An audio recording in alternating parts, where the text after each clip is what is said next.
Dear students, good evening all of you. Welcome to my lecture 15. The topic of this lecture is Network Data Model.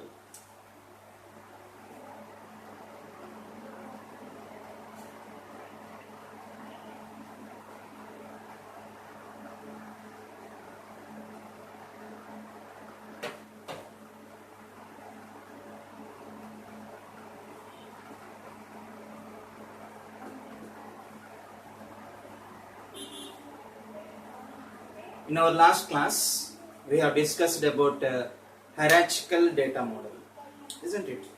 Hierarchical data model consists of certain drawbacks.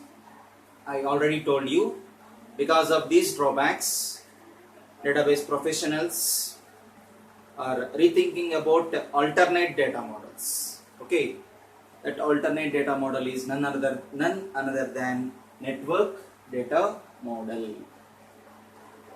What are the drawbacks in a hierarchical data model? Hierarchical data model doesn't support multiple parentage.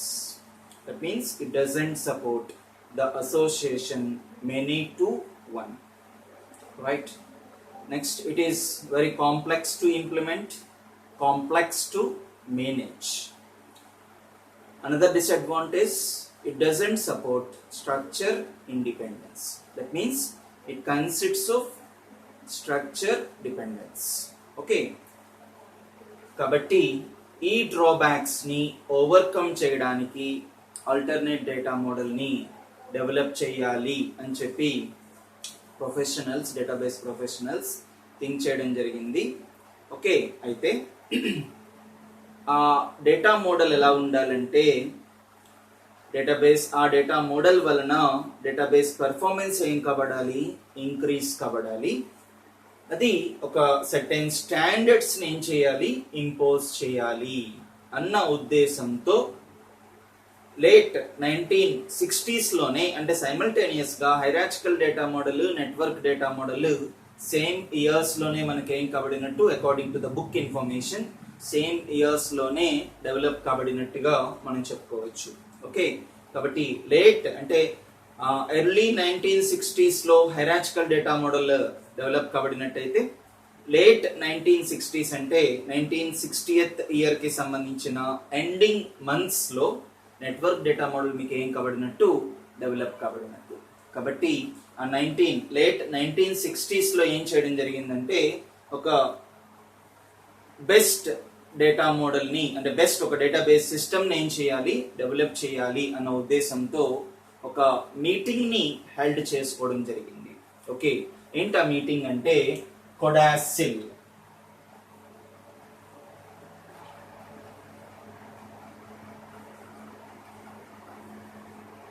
Conference on data system language. CO అంటే conference, DA అంటే data, SY అంటే system, L అంటే language. Conference on data system language. ఒక meeting ని held చేసుకోవడం జరిగింది. ఆ meeting కి అందరినీ కూడా, అంటే డేటాబేస్ ప్రొఫెషనల్స్ ని, అలాగే అప్లికేషన్ ప్రోగ్రామర్స్ ని, డేటాబేస్ అడ్మినిస్ట్రేటర్స్ ని, బిజినెస్ పీపుల్ ని, డిఫరెంట్ ఆర్గనైజేషన్స్ కి సంబంధించిన ఓకే మీకు చైర్మన్స్ ని, అందరినీ కూడా ఆ మీటింగ్ కి ఏం చేయడం జరిగింది, ఆహ్వానించడం జరిగింది. ఆ మీటింగ్ లో వాళ్ళు ఏం చేశారంటే, ఎవరైతే కంప్యూటర్ కి సంబంధించిన టెక్నాలజీలో ఎవరైతే ప్రొఫెషనల్స్, ఎవరైతే రీసెర్చ్ కి సంబంధించిన దాంట్లో ఎవరైతే ఎఫర్ట్స్ పెడుతున్నారో అలాంటి వాళ్ళని, అలాంటి పీపుల్ ని అక్కడ ఏం చేసుకోవడం జరిగింది, సెలెక్ట్ చేసుకోవడం జరిగింది. సెలెక్ట్ చేసుకుని ఆ కొడాసిల్ కి సంబంధించిన ఆ కాన్ఫరెన్స్ లో డిబిటిజి డేటాబేస్ టాస్క్ గ్రూప్ అని చెప్పి ఒక గ్రూప్ ని ఫామ్ చేయడం జరిగింది. Are you able to understand what I'm saying? Nothing but late 1960s లో CODASYL conference on data system language అని ఒక మీటింగ్ హెల్డ్ చేయబడింది. ఆ మీటింగ్ లో డిఫరెంట్ బ్యాక్గ్రౌండ్ కి సంబంధించిన, కంప్యూటర్ బ్యాక్గ్రౌండ్ కి సంబంధించిన డిఫరెంట్ పీపుల్ ఆ మీటింగ్ కి అటెండ్ అవ్వడం జరిగింది. ఆ మీటింగ్ లో వాళ్ళు ఏం చేయడం జరిగిందంటే ఒక ఎఫిషియెంట్ పీపుల్ ని ఒక గ్రూప్, వాళ్ళకి ఒక నేమ్ ఇవ్వడం జరిగింది. ఆ ఎఫిషియెంట్ పీపుల్ అందరిని ఒక గ్రూప్ గా ఫామ్ చేసి వాళ్ళకి ఒక టాస్క్ అప్ చెప్పడం జరిగింది. ఆ గ్రూప్ కి నేమ్ ఏంటి ఇచ్చారంటే డేటాబేస్ టాస్క్ గ్రూప్ అని చెప్పి నేమ్ ఇవ్వడం జరిగింది.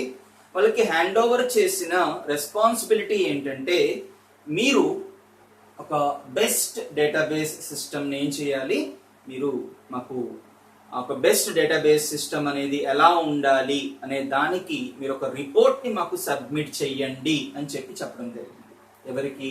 ఆ డేటాబేస్ టాస్క్ గ్రూప్ కి సంబంధించిన పీపుల్.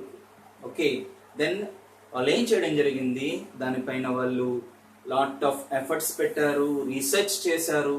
అంతకు ముందు డెవలప్ కాబడిన డేటాబేస్ సిస్టమ్స్ ని కూడా తరోగా అనలైజ్ చేశారు. అందులో వస్తున్న ప్రాబ్లమ్స్ ని కూడా తరోగా అండర్స్టాండ్ చేసుకుని ఆ ప్రాబ్లమ్స్ ని రెక్టిఫై చేస్తూ ఒక డేటాబేస్ సిస్టమ్ అనేది డెవలప్ కాబడాలి అన్న ఉద్దేశంతో వాళ్ళు ఏం చేయడం జరిగింది, వర్క్ చేసి వాళ్ళు ఫైనల్ గా ఎవరైతే ఆ మీటింగ్ ని హెల్డ్ చేసి వాళ్ళని అపాయింట్ చేశారో, అపాయింట్ చేసిన వాళ్ళకి వాళ్ళు ఏం చేయడం జరిగింది, ఒక రిపోర్ట్ ని సబ్మిట్ చేయడం జరిగింది. ఒక రిపోర్ట్ ని ఏం చేశారండి, సబ్మిట్ చేశారు. ఆ రిపోర్ట్ లో వాళ్ళు ఒక 3 క్రూషియల్ కాంపోనెంట్స్ గురించి చెప్పారు. ఏంటి? ఆ సబ్మిట్ చేసిన రిపోర్ట్ లో వాళ్ళు 3 క్రూషియల్ కాంపోనెంట్స్ గురించి చెప్పడం జరిగింది. ఆ 3 క్రూషియల్ కాంపోనెంట్స్ ఏంటి అన్నట్టయితే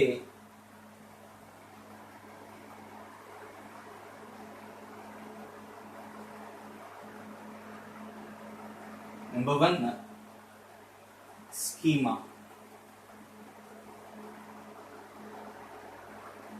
Number 2, subschema. Number 3, DML, Data Management Language. DML. ఈ 3 క్రూషియల్ కాంపోనెంట్స్ కి సంబంధించిన ఒక రిపోర్ట్ ని వాళ్ళకి ఏం చేయడం జరిగింది, వాళ్ళకి సబ్మిట్ చేయడం జరిగింది. ఓకే, అంటే ఒక బెస్ట్ డేటాబేస్ సిస్టమ్ అనేది మనకి డెవలప్ కాబడాలంటే ఆ డేటాబేస్ సిస్టంలో ఖచ్చితంగా ఈ 3 క్రూషియల్ కాంపోనెంట్స్ ఉండాలి అని చెప్పి వాళ్ళు చెప్పడం జరిగింది. దెన్ వన్ ఆఫ్టర్ అనదర్ ప్రతి క్రూషియల్ కాంపోనెంట్ గురించి మనము ఎక్స్ప్లెయిన్ చేసుకున్నాం. ఓకే, చెప్పుకుందాం. దెన్ ఫస్ట్ వన్ ఏంటండి, స్కీమా అంటే నథింగ్ బట్ మొత్తం ఎంటైర్ ఒక ఆర్గనైజేషన్ కి సంబంధించిన ఎంటైర్ డేటాబేస్ అంతటి గురించి రిప్రజెంట్ చేసే దాన్ని స్కీమా అంటారు. ఓకే, ఒక ఎంటైర్ ఆర్గనైజేషన్ కి సంబంధించిన ఓవరాల్ డేటాబేస్ అంతటిని ఏమంటారని చెప్పారు, స్కీమా అంటారని చెప్పారు. Overall database.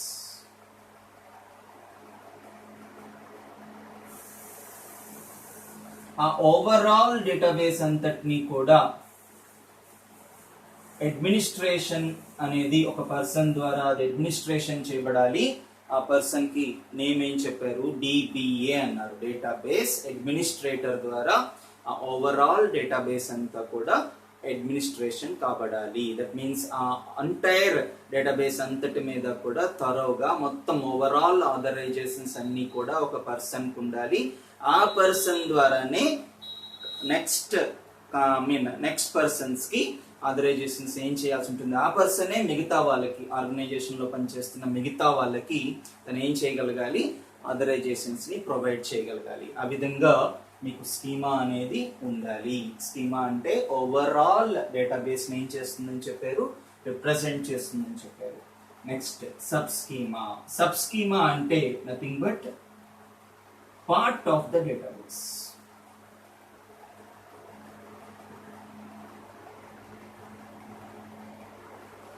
అంటే మీన్స్ జస్ట్ ఒక పార్ట్, సబ్ పార్ట్.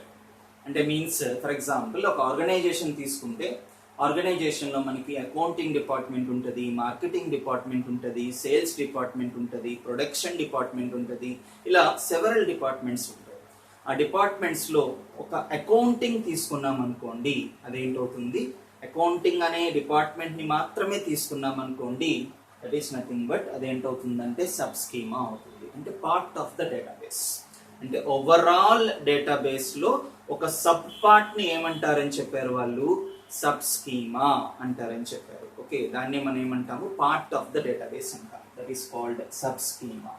ఓకే, తర్వాత డేటా ఈ స్కీమాలోను సబ్ స్కీమాలోను డేటా అంతటినీ మేనేజ్మెంట్ చేయడానికి ఒక డేటా మేనేజ్మెంట్ లాంగ్వేజ్ ఉండాలి, ఒక డిఎంఎల్ ఉండాలి, డేటా మేనేజ్మెంట్ లాంగ్వేజ్ ఉండాలి. అదేం చేస్తుంది, ఎంటైర్ డేటా అంతటినీ అదేం చేయగలగాలి, మేనేజ్ చేయగలగాలి. టు మేనేజ్ డేటా, డేటాని మేనేజ్ చేయడానికి ఒక డేటా మేనేజ్మెంట్ లాంగ్వేజ్ ఉండాలి అని చెప్పారు. బట్ ఇట్ అయితే మళ్ళా వాళ్ళు డిఎంఎల్ ని మళ్ళా ఏం చేయడం జరిగిందంటే త్రీ క్రూషియల్ కాంపోనెంట్స్. డిఎంఎల్ అనేది ఫర్దర్ గా మళ్ళా ఏం కాబడింది, 3గా డివైడ్ కాబడింది. ఏంటా 3 అంటే,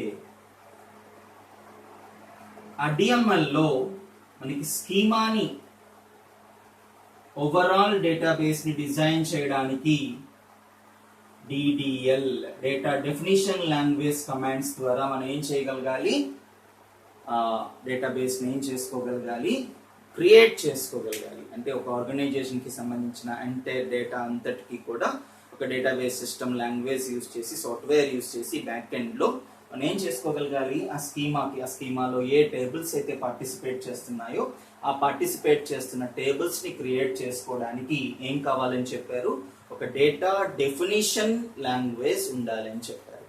అలానే ఆ ఎంటైర్ స్కీమాలోంచి సబ్ స్కీమాని గెట్ చేయడానికి అగైన్ త్రూ అప్లికేషన్ ప్రోగ్రామ్స్ ద్వారా మనకి ఏ టాస్క్ ని అయితే పెర్ఫార్మ్ చేద్దాం అనుకుంటున్నామో ఆ టాస్క్ ని పెర్ఫార్మ్ చేయడానికి వీటి ద్వారా అప్లికేషన్ ప్రోగ్రామ్స్ ద్వారా ఆ సబ్ స్కీమాకి సంబంధించిన పార్ట్ ని మనం గెట్ చేసుకోగలిగేలాగా మనకు అక్కడ ఏంటి ఉండాలి, అప్లికేషన్ ప్రోగ్రామ్స్ ద్వారా మనకు ఆ డేటా ఏం కాబడాలండి, రిట్రైవ్ కాబడాలి. Okay, that is called as ఏంటంటారు, దాన్ని సబ్ స్కీమా అంటారు. అలానే వన్స్ మనకి టేబుల్స్ అంటే స్కీమా డిజైన్ కాబడిన తర్వాత ఆ స్కీమాలో టేబుల్స్ ని డిసైడ్ చేసుకున్న తర్వాత ఆ టేబుల్స్ లో మనం డేటాని ఎంటర్ చేసుకోవాల్సి ఉంటుంది. కాబట్టి అక్కడ మళ్ళా ఏం కావాలని చెప్పారు, డేటా మ్యానిపులేషన్ లాంగ్వేజ్ కావాలి.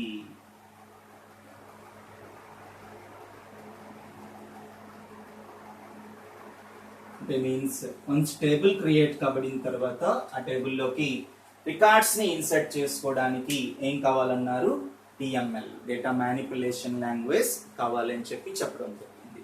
ఇలా ఈ కాంపోనెంట్స్ తో 3 క్రూషియల్ కాంపోనెంట్స్ తో వాళ్ళు ఏం చేయడం జరిగింది, రిపోర్ట్ ని ఏం చేయడం జరిగింది, సబ్మిట్ చేయడం జరిగింది.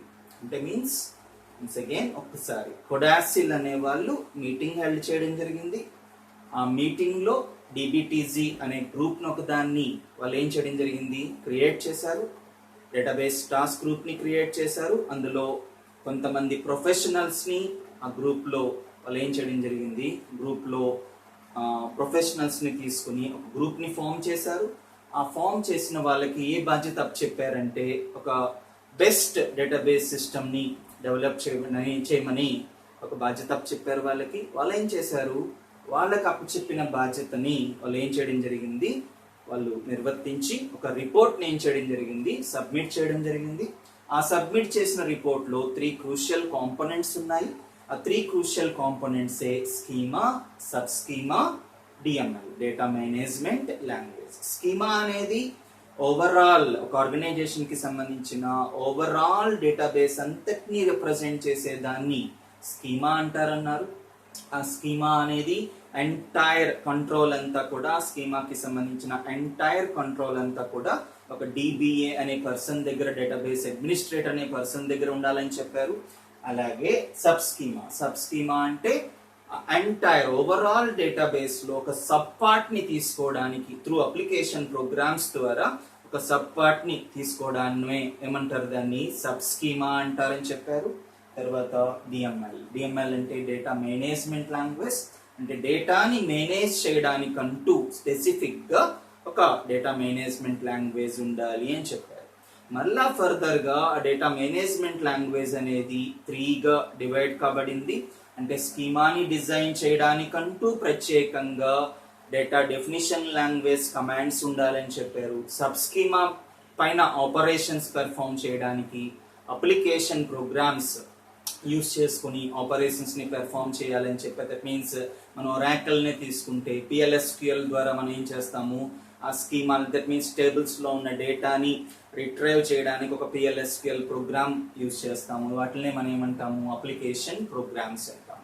కాబట్టి ఒక టాస్క్ ని ఫుల్ఫిల్ చేయడానికి త్రూ అప్లికేషన్ ప్రోగ్రామ్స్ ద్వారా మనకి కావాల్సిన డేటాని డేటాబేస్ నుంచి రిట్రైవ్ చేసుకోవడాన్ని ఏమంటారని చెప్పారు, అక్కడ సబ్ స్కీమా అంటారని చెప్పారు. అంతేకాకుండా మనం క్రియేట్ చేసుకున్న స్కీమాలోకి డేటాని ఇన్పుట్ చేసుకోవడానికి కానివ్వండి, డేటా పైన ఆపరేషన్స్ అంటే రిట్రైవ్ చేయడానికి కానివ్వండి, డేటాలో మోడిఫికేషన్స్ పెర్ఫామ్ చేయడానికి కానివ్వండి, లేదా మనకు అవసరం లేని డేటాని డిలీట్ చేయడానికి కానివ్వండి ఒక డేటా మ్యానిపులేషన్ లాంగ్వేజ్ కావాలని చెప్పారు. That is nothing but DML. ఇక్కడ DML అంటే డేటా మేనేజ్మెంట్ లాంగ్వేజ్, ఇక్కడ DML అంటే డేటా మ్యానిపులేషన్ లాంగ్వేజ్. అదేం చేస్తుంది, స్కీమా పైన ఏ డేటానైతే మనం ఏ టేబుల్స్ నైతే మనం DDL కమాండ్స్ ద్వారా క్రియేట్ చేసుకున్న టేబుల్స్ లోకి ఇది ఏం చేస్తుందండి, డేటాని ఇన్పుట్ చేయడానికి, డేటాలో మోడిఫికేషన్స్ పెర్ఫామ్ చేయడానికి, డిలీట్ చేయడానికి ఈ DML కమాండ్స్ అనేవి మనకి ఏం కాబడతాయి, డేటా మ్యానిపులేషన్ లాంగ్వేజ్ అనేది ఏం కాబడుతుంది,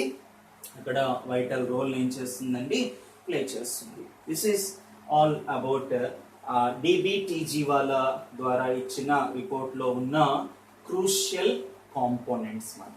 ఓకే, అయితే మనకి హైరార్చికల్ డేటా మోడల్ అనేది మనకి ఎక్కడ ఫెయిల్ అయిందంటే మల్టిపుల్ పేరెంటేజ్ అది ఏం చేయలేకపోయింది, సపోర్ట్ చేయలేకపోయింది. అంటే మెనీ టు వన్ అనే అసోసియేషన్ ని అది సపోర్ట్ చేయలేకపోయింది. కాబట్టి ఆ మెనీ టు వన్ అనే అసోసియేషన్ ని ఓకే దీనంతటికి కూడా వాళ్ళు ఏం చేయడం జరిగింది, నెట్వర్క్ డేటా మోడల్ అని చెప్పి నేమ్ ఇవ్వడం జరిగింది. ఈ నెట్వర్క్ డేటా మోడల్లో మనకి మెనీ టు వన్ అనే అసోసియేషన్ మల్టిపుల్ పేరెంటేజ్ అనేది మనకి ఎలా అచీవ్ చేయబడుతుందంటే సెట్స్ గా తీసుకోమన్నారు. ఎలా తీసుకోమని అలా చెప్పడం జరిగింది, సెట్స్ గా తీసుకోమన్నారు. సెట్ అంటే set means more than one, అంటే 2 ఎంటిటీస్ ఉంటాయి ఒక సెట్ లో. ఆ 2 ఎంటిటీస్ లో ఒక ఎంటిటీని ఓనర్ అని కన్సిడర్ చేసుకోమన్నారు, మరొక ఎంటిటీని మెంబర్ అని చెప్పి కన్సిడర్ చేసుకోమన్నారు. ఆ విధంగా సెట్స్ గా తీసుకున్నట్టయితే కనుక మల్టిపుల్ పేరెంటేజ్ ని మెనీ టు వన్ అనే అసోసియేషన్ ని కూడా మనం ఏం చేయగలమని చెప్పారు, అచీవ్ చేయగలము అని చెప్పారు. ఇక్కడ నెట్వర్క్ డేటా మోడల్లో ఎక్కడైతే హైరార్చికల్ డేటా మోడల్ ఎక్కడైతే ఏ అసోసియేషన్ ని అచీవ్ చేయడానికి ఫైల్ అయ్యిందో ఆ అసోసియేషన్ ని నెట్వర్క్ డేటా మోడల్ సెట్స్ గా తీసుకుని ఆ సెట్స్ కి బిట్వీన్ గా మనం ఏం చేసుకోవచ్చు, మెనీ టు వన్ అనే అసోసియేషన్ ఏం చేసుకోవచ్చు, రియల్ టైమ్ ఎన్విరాన్మెంట్ లో మెనీ టు వన్ ని కూడా అచీవ్ చేసుకోవచ్చు అని చెప్పడం జరిగింది. ఓకే, దట్ ఈస్ అబౌట్ దేని గురించి, మెనీ టు వన్ అనేది సెట్స్ గా కన్సిడర్ చేసుకుంటూ అచీవ్ చేసుకోమని చెప్పారు. ఓకే, దాన్ని రిప్రజెంట్ చేయడానికి మనం ఏం చేద్దామంటే ఒక డయాగ్రామ్ డ్రా చేసుకుందాం. అంటే సేల్స్ ఆర్గనైజేషన్ కి సంబంధించిన డయాగ్రామ్ ఇది. ఇక్కడ మనకి ఏంటంటే మెనీ టు వన్ అనే అసోసియేషన్ ఇక్కడ మనకి ఏం చేయబడుతుంది, రిప్రజెంట్ చేయబడుతుంది.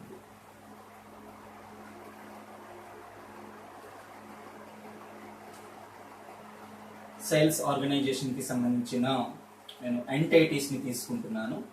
ఆ ఎంటిటీస్ ఏంటంటే సేల్స్ రిప్రజెంటేటివ్ అనే entity. Okay, then sales representative కి సంబంధించిన రెస్పాన్సిబిలిటీ ఏంటంటే తను ఏ ఆర్గనైజేషన్ లో పనిచేస్తున్నాడో ఆర్గనైజేషన్ కి సంబంధించిన ఏ ప్రొడక్ట్ అయితే మ్యానుఫ్యాక్చర్ చేయబడుతుందో ఆ మ్యానుఫ్యాక్చర్ చేయబడుతున్న ప్రొడక్ట్ కి తను ఏం చేయాల్సి ఉంటుంది, ఆర్డర్స్ తీసుకురావాల్సి ఉంటుంది. ఆ ప్రోడక్ట్ గురించి, దాంట్లో ఉన్న ఫీచర్స్ గురించి అన్ని ఎక్స్ప్లెయిన్ చేసి తను ఏం చేయాలి, కస్టమర్స్ని ఆ ప్రోడక్ట్ని తీసుకునేలాగా, కొనుక్కునేలాగా తను ఏం చేయాల్సి ఉంటుంది, ఎంకరేజ్ చేయాల్సి ఉంటుంది. కాబట్టి ఇది ఒక ప్రోడక్ట్ అనే ఒక ఎంటిటీని కూడా తీసుకుంటున్నాను. ప్రోడక్ట్, ఈ రెక్టాంగులర్ బాక్సెస్ లో నేను ఏదైతే పుట్అప్ చేస్తున్నానో these are all entities, right? Next అలానే ఇక్కడ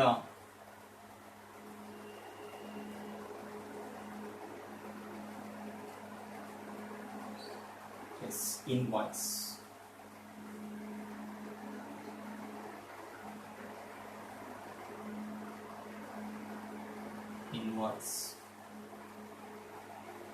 and another entity payment.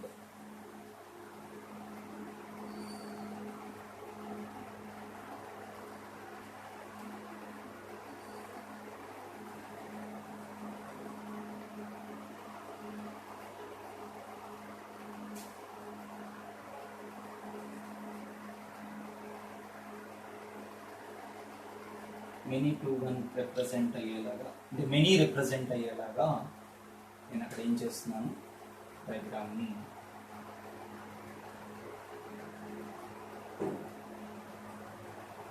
Payment అనే ఎంటిటీ మెనీ అనే అసోసియేషన్లో ఉన్నాయి. ఓకే, దెన్ ఇక్కడ ఐమ్ టేకింగ్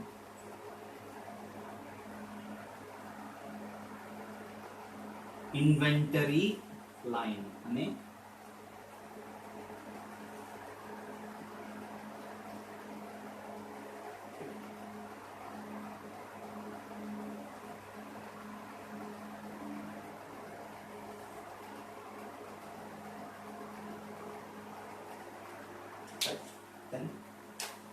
సెట్స్ గా తీసుకోమని చెప్పాను కాబట్టి this is one to many means sales representative many invoices తీసుకుంటాడు కాబట్టి వన్ టు మెనీ. అలాగే కస్టమర్ మెనీ ప్రొడక్ట్స్ ఇన్వాయిస్ చేసుకుంటాడు కాబట్టి అసోసియేషన్ ఏంటి, వన్ టు మెనీ. ఓకే, కాబట్టి సేల్స్ రిప్రజెంటేటివ్ కి, ఇన్వాయిస్ కి ఇక్కడ ఏం చేస్తున్నాను, నేను సెట్ రాస్తున్నాను, commission set.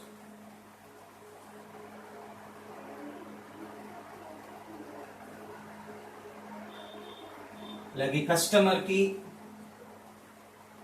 Sales set.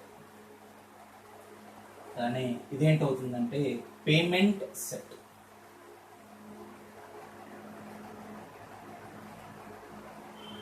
Right, అలానే ఇక్కడ కూడా మనకి వన్ టు మెనీ. రైట్, ఇదేంటవుతుందంటే ఇన్వెంటరీ సెట్.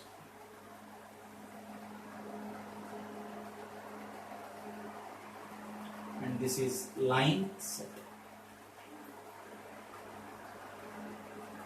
ఓకే, ఇలా మనం ఏం చేస్తాము, సెట్స్ గా దాన్ని ఏం చేసుకుంటాము, రిప్రజెంట్ చేసుకుంటాము. ఇక్కడ సేల్స్ ఆర్గనైజేషన్ కి సంబంధించిన డయాగ్రామ్ ఇది. ఒక ప్రోడక్ట్ మ్యానుఫ్యాక్చర్ చేయబడుతుంది. ఆ మ్యానుఫ్యాక్చర్ చేయబడుతున్న ప్రోడక్ట్ కి సేల్స్ రిప్రజెంటేటివ్ ఏం చేస్తున్నాడంటే ఆ ప్రోడక్ట్ గురించి, ఆ ప్రోడక్ట్ కి సంబంధించిన ఫీచర్స్ గురించి ఎక్స్ప్లెయిన్ చేసి తను ఏం చేస్తున్నాడు, ఆర్డర్స్ తీసుకొస్తున్నాడు. తను తీసుకొస్తున్న ఆర్డర్స్ కి కస్టమర్స్ ఏం చేసుకుంటారు, ఇన్వాయిసెస్ తీసుకొస్తున్నాడు. దట్ మీన్స్ కస్టమర్ ఏం చేస్తాడు, తనకు కావాల్సిన ప్రోడక్ట్ ఏం చేసుకుంటాడు, అక్కడ కొనుక్కోవడం జరుగుతుంది. అక్కడ ఏం జరుగుతున్నట్టు, సేల్స్ జరుగుతున్నట్టు. నెంబర్ ఆఫ్ కస్టమర్ ఏంటంటే నెంబర్ ఆఫ్ డిఫరెంట్ కస్టమర్స్ ఉంటారు కాబట్టి ఒకే కస్టమర్ మెనీ ఇన్వాయిసెస్ పెట్టచ్చు. ఆ ప్రోడక్ట్ లో తనకి బాగా నచ్చినట్టయితే మెనీ ఇన్వాయిసెస్ పెట్టుకోవచ్చు. కాబట్టి ఇన్వాయిస్ అక్కడ మెనీ అనే అసోసియేషన్ లో ఉన్నది. తను తీసుకుంటున్న ఇన్వాయిసెస్ కి కస్టమర్ ఏం చేయాల్సి ఉంటుంది, అమౌంట్ పే చేయాల్సి ఉంటుంది. కాబట్టి తను నెంబర్ ఆఫ్ ఇన్వాయిసెస్ తీసుకుంటే, మెనీ ఇన్వాయిసెస్ తీసుకుంటున్నట్టయితే మెనీ పేమెంట్స్ ఉంటాయి, ఆ ఇన్వాయిసెస్ కి సంబంధించిన పేమెంట్స్. తర్వాత మీకు ఇక్కడ ఇన్వెంటరీ సెట్ కాబట్టి ప్రోడక్ట్ ఏం చేసుకోవాలి, స్టాక్ పెట్టుకోవాలి. స్టాక్ పెట్టుకున్న తర్వాత అక్కడ ఏంటంటే ఆ ఇన్వాయిస్ కి తగ్గట్టుగా డిఫరెంట్ లైన్స్ అంటే ఆ ప్రోడక్ట్ని ఏం చేయడము, ట్రాన్స్పోర్ట్ చేయడం అనేది అవుతుంది. ఆ ప్రోడక్ట్ని ఏం చేయాల్సి ఉంటుంది, కస్టమర్స్కి ఏం చేయాల్సి ఉంటుంది, ట్రాన్స్పోర్ట్ చేయాల్సి ఉంటుంది, వాళ్ళ యొక్క డెస్టినేషన్కి ఓకే ట్రాన్స్పోర్ట్ చేయాల్సి ఉంటుంది. This is about. ఇక్కడ మనకి ఏంటంటే ఎక్కడ మనకి మెనీ టు వన్ ఎక్కడున్నది, మెనీ టు వన్ ఎక్కడున్నదంటే ఇక్కడ సేల్స్ రిప్రజెంటేటివ్ అనేది ఒక ఎంటైటీ, కస్టమర్ అనేది ఒక ఎంటైటీ. ఈ టూ ఎంటైటీస్ నుంచి ఇన్హెరిట్ కాబడిందే ఇన్వాయిస్. అంటే ఏంటిది, మెనీ టు వన్ కాదా, అంటే దీనికి దీనికి బిట్వీన్ గా వన్ టు మెనీ ఉన్నది, దీనికి దీనికి బిట్వీన్ గా వన్ టు మెనీ ఉన్నది.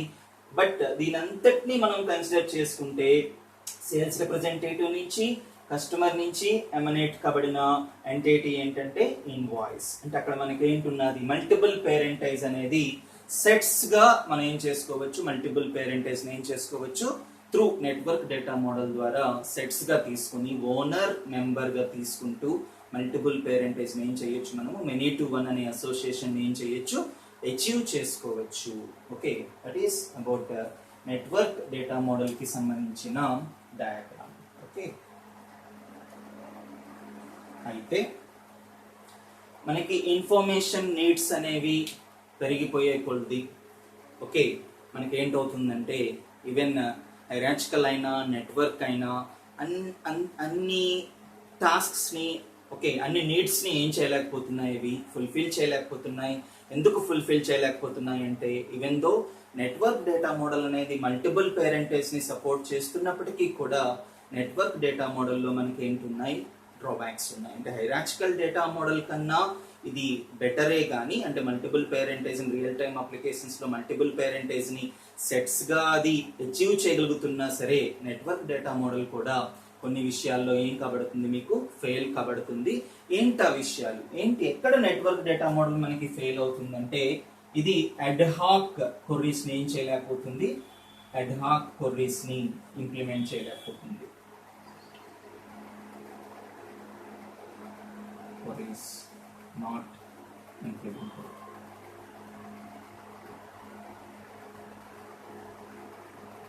Queries are not implemented. అలాగే మనకి ఒక చిన్న రిపోర్ట్ ని జనరేట్ చేసుకోవాలన్నా సరే, స్మాల్ రిపోర్ట్ ని జనరేట్ చేసుకోవాలన్నా సరే we need to write lengthy program రాయాల్సి వస్తుంది. Okay, we need to write అంటే means coding is required. Without coding is required to develop simple reports. Simple reports develop చేసుకోవడానికి కూడా మనకి ఏమంత అవసరం అవుతున్నాయి, కోడింగ్ అవసరం అవుతుంది. అలాగే ఇది లిమిటెడ్ డేటా ఇండిపెండెన్స్ ని కంటైన్ చేస్తుంది. అంటే కంప్లీట్ గా డేటా ఇండిపెండెన్స్ ని సపోర్ట్ చేయడం లేదు, లిమిటెడ్ గా డేటా ఇండిపెండెన్స్ ని ఏం చేస్తుంది, సపోర్ట్ చేస్తుంది. అలాగే ఇప్పటికీ కూడా స్ట్రక్చర్ ఇండిపెండెన్స్ అనేది lacking. Structure lacking of independence lacking.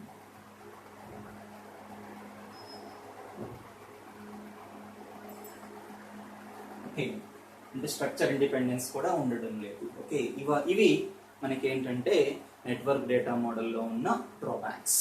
ఏంటంటే డ్రాబ్యాక్స్, స్పాంటేనియస్ గా స్పర్ మూమెంట్ ఆఫ్ క్వెరీస్ ని గెట్ చేసుకోవడంలో నెట్వర్క్ డేటా మోడల్ ఫెయిల్ అవుతుంది. ఓకే, సెకండ్ పాయింట్ ఏంటంటే ఏదైనా ఒక చిన్న రిపోర్ట్ ని జనరేట్ చేయాలన్నా సరే జస్ట్ లైక్ ఫైల్ ప్రాసెసింగ్ సిస్టంలో లానే మనం ఏం చేయాల్సి వస్తుంది, ఒక లెంగ్తీ ప్రోగ్రామ్ ని రాసుకోవాల్సిన అవసరం ఏర్పడుతుంది. అలానే ఇది డేటా ఇండిపెండెన్స్ ని కంప్లీట్ గా అచీవ్ చేయట్లేదు, లిమిటెడ్ గానే డేటా ఇండిపెండెన్స్ ని ఏం చేస్తుంది, సపోర్ట్ చేస్తుంది. అలాగే హైరార్చికల్ డేటా మోడల్లో లానే ఇది స్ట్రక్చర్ ఇండిపెండెన్స్ ని కూడా ఏం చేయట్లేదు, సపోర్ట్ చేయట్లేదు. It is lacking of structure independence. అంటే స్టిల్ నెట్వర్క్ డేటా మోడల్లో కూడా మనకి ఏంటి, స్ట్రక్చర్ డిపెండెన్సే ఉన్నది. కాబట్టి ఈ డ్రాబ్యాక్స్ ని ఓవర్కమ్ చేయడానికి అంటే మీన్స్ నెట్వర్క్ డేటా మోడల్ పైన బేస్ కాబట్టి ఏ డేటాబేస్ సాఫ్ట్వేర్స్ అయితే మనకి డేటాబేస్ సిస్టమ్స్ కి సంబంధించిన సాఫ్ట్వేర్స్ అయితే డెవలప్ కాబడుతున్నాయో దానికన్నా ఇంకా బెస్ట్ డేటాబేస్ సిస్టమ్స్ అనేవి డెవలప్ కాబడాలి అన్న ఉద్దేశంతో 1980s లో మనకి ఏంటి రావడం జరిగింది, రిలేషనల్ డేటా మోడల్ రావడం జరిగింది. ఆ రిలేషనల్ డేటా మోడల్ ని బేస్ చేసుకుని ఏ డిబిఎంఎస్ సాఫ్ట్వేర్స్ అయితే వచ్చినాయో ఆ సాఫ్ట్వేర్స్ ఏంటంటే హైరార్చికల్లో ఉన్న ప్రాబ్లమ్స్ అయితేనేమి, నెట్వర్క్లో ఉన్న ప్రాబ్లమ్స్ అయితేనేమి, ఆ డిబిఎంఎస్ సాఫ్ట్వేర్స్ ఏం చేయగలిగాయి, సాల్వ్ చేయగలిగాయి. ఓకే, అవి ఎప్పుడు మనకి 1980s లో డేటాబేస్ సాఫ్ట్వేర్స్ ఏం కాబడ్డాయి, మనకి డెవలప్ కాబడ్డాయి. ఏ డేటా మోడల్ని బేస్ చేసుకుని, రిలేషనల్ డేటా మోడల్ని బేస్ చేసుకుని. ఆ రిలేషనల్ డేటా మోడల్ గురించి మనము నెక్స్ట్ క్లాస్లో చూద్దాం. Right, thank you.